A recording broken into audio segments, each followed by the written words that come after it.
أجواء إيجابية إن شاء الله.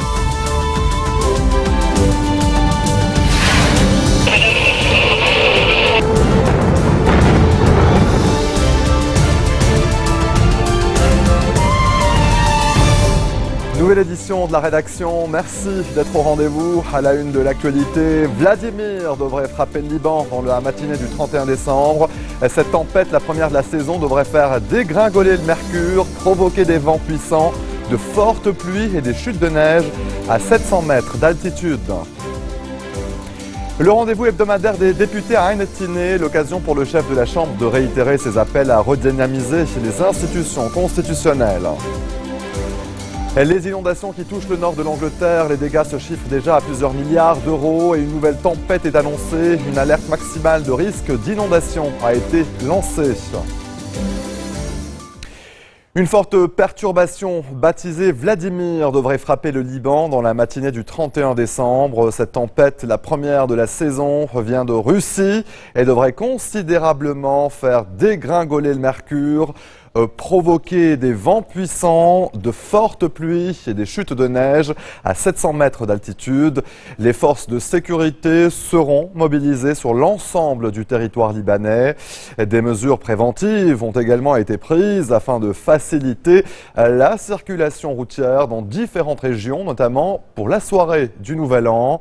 Les automobilistes sont, eux, appelés à conduire avec précaution et à éviter les routes montagneuses reculées.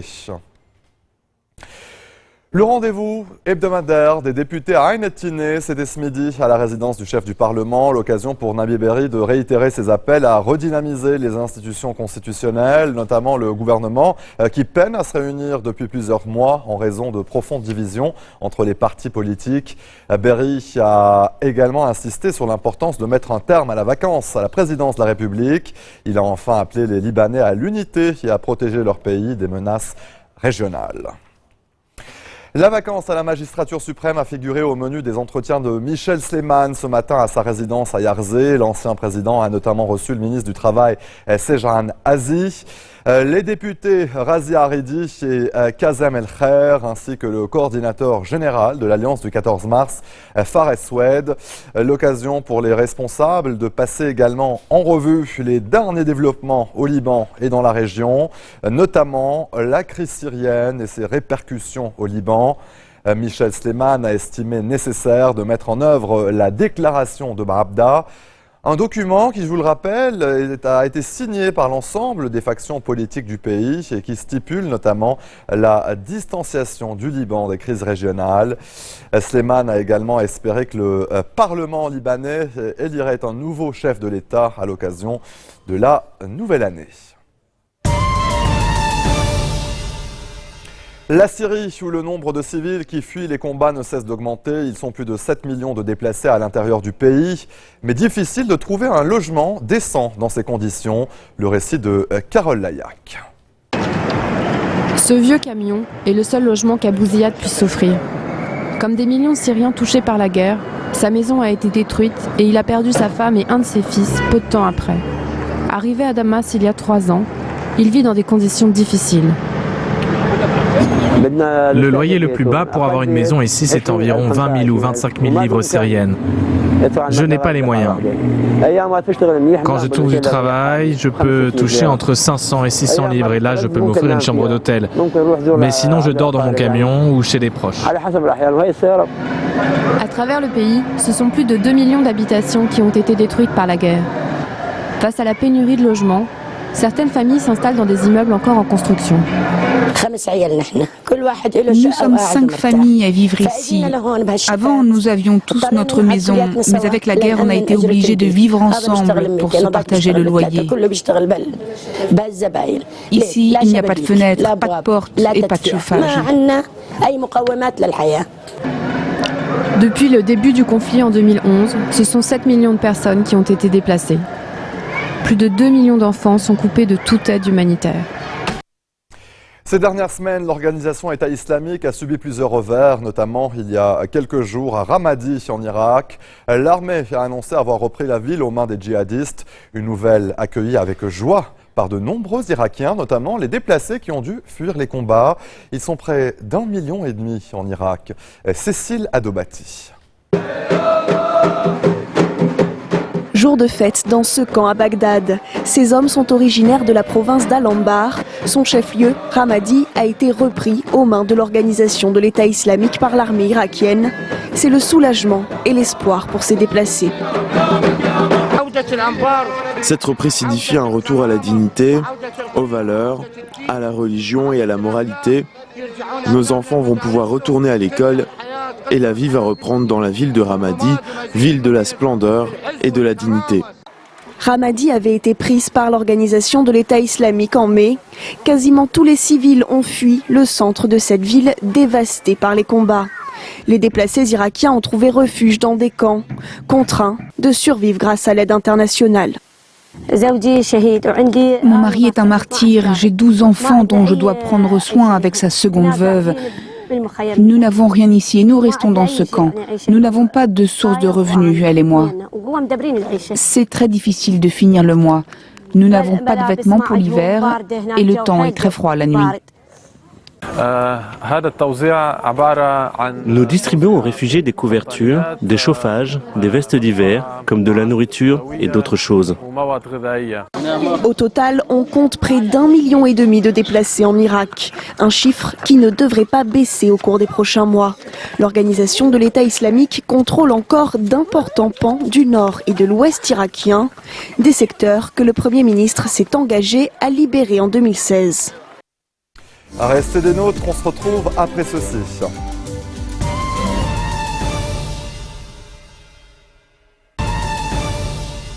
Retour sur le plateau de l'info, coup de projecteur sur les inondations qui touchent le nord de l'Angleterre. Les dégâts se chiffrent déjà à plusieurs milliards d'euros. Et une nouvelle tempête est annoncée. Frank est accompagnée de nouvelles pluies diluviennes prévues notamment en Écosse et dans le centre du pays. Une alerte maximale de risque d'inondation a été lancée pour une dizaine de rivières. Marco Pope.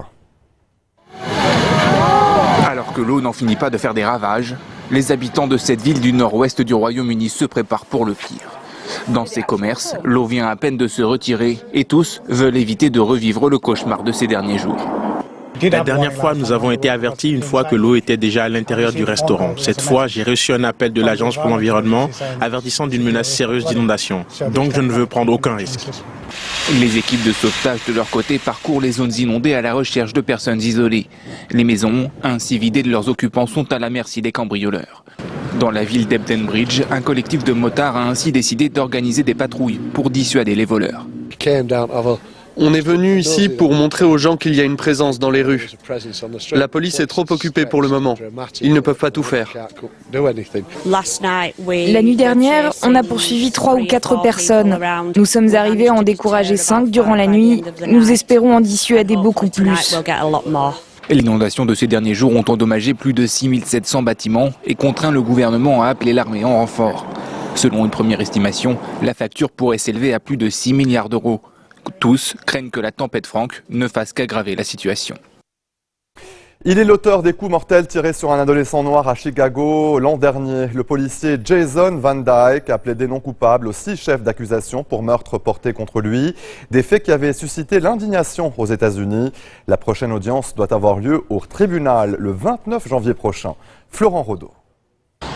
C'est inculpé de meurtre avec préméditation que Jason Van Dyke s'est rendu ce mardi devant le juge. Un chef d'accusation quasi inédit pour un policier à Chicago, pour lequel il plaidera non coupable. Le 20 octobre 2014, cet officier de police crible de 16 balles le corps de Laquan McDonald, un jeune noir de 17 ans. La scène est filmée, on y voit clairement que l'adolescent n'effectue aucun geste menaçant à l'encontre des forces de l'ordre qui l'entourent. La vidéo ravive les tensions entre policiers et membres de la communauté afro-américaine, un contexte explosif qui va peut-être pousser son avocat à demander la relocalisation du procès.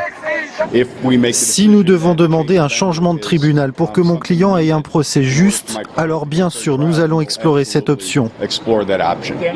Pour la famille de la victime, la meilleure façon de garantir un procès équitable serait de le diffuser en direct à la télévision. Il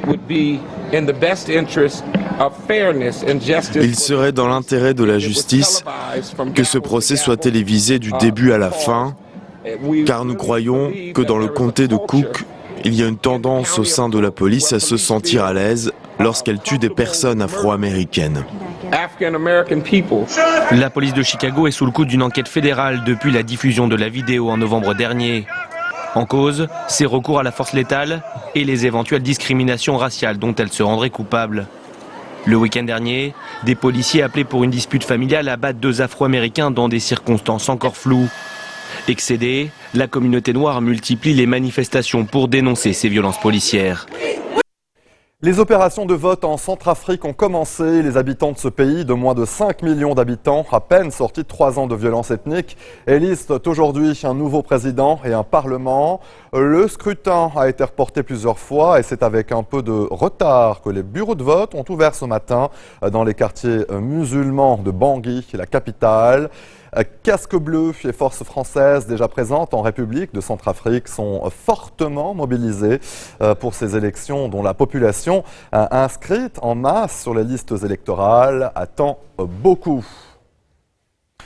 Le renversement du président François Bozizé en mars 2013 par la rébellion à dominante musulmane Seleka a précipité le pays dans un cycle de violence intercommunautaire qui a culminé fin 2013 avec des massacres et le déplacement de centaines de milliers de personnes. Et quels seront les défis qui attendent le nouveau président une fois élu? La réponse avec Vanessa Abba. Tir à l'arme lourde dans ce quartier du PK5. Nous sommes le 13 décembre, jour de référendum. Depuis le renversement de François Bozizé, il y a près de 3 ans maintenant, la Centrafrique est plongée dans la violence. Les affrontements intercommunautaires ont fait des milliers de morts. Le pays est profondément divisé. Restaurer la paix sera donc la priorité numéro 1. Le nouveau président devra d'abord désarmer les différentes factions rebelles qui multiplient les actes de pillage, raquettes et violences dans tout le pays. Il faudra aussi rétablir l'unité du pays et notamment réconcilier chrétiens et musulmans. Devant ce bureau de vote ce mercredi, les attentes sont nombreuses. On veut un président rassembleur qui peut ramener la paix. Voter un président capable de mettre la paix, la sécurité. Après des années d'instabilité, les Centrafricains voient en ce scrutin le début d'une nouvelle ère. Ce que les Centrafricains réclament, c'est un engagement fort de la part de leurs nouveaux dirigeants pour réellement ramener la prospérité, la stabilité et la paix. Et ce sera très difficile pour celui qui devra assumer ses responsabilités. Le nouveau président aura aussi la responsabilité de restaurer la souveraineté de l'État. Le pouvoir central peine à reprendre le contrôle de la totalité du territoire. Des régions entières sont encore sous la coupe de milices hostiles à l'État. Il faudra également faire revivre les institutions, toutes paralysées depuis des années. Autre défi de taille, relancer l'économie. Les richesses du sol sont nombreuses. Or, diamants, uranium. Pourtant, la Centrafrique est l'un des pays les plus pauvres au monde. 70% de sa population vit sous le seuil de pauvreté. Face à tous ces défis, le nouveau président devra s'appuyer sur l'aide internationale. Et c'est la fin de ce journal, le rappel des titres. Vladimir devrait frapper le Liban dans la matinée du 31 décembre. Cette tempête, la première de la saison, devrait faire dégringoler le mercure, provoquer des vents puissants, de fortes pluies et des chutes de neige à 700 mètres d'altitude, comme vous le voyez sur ces images d'archives. Le rendez-vous hebdomadaire des députés à Ain Tiné, l'occasion pour le chef de la Chambre de réitérer ses appels à redynamiser les institutions constitutionnelles. Les inondations qui touchent le nord de l'Angleterre, les dégâts se chiffrent déjà à plusieurs milliards d'euros et une nouvelle tempête est annoncée. Une alerte maximale de risque d'inondation a été lancée. Merci de votre attention, très bonne suite de programmes sur notre antenne. L'info continue.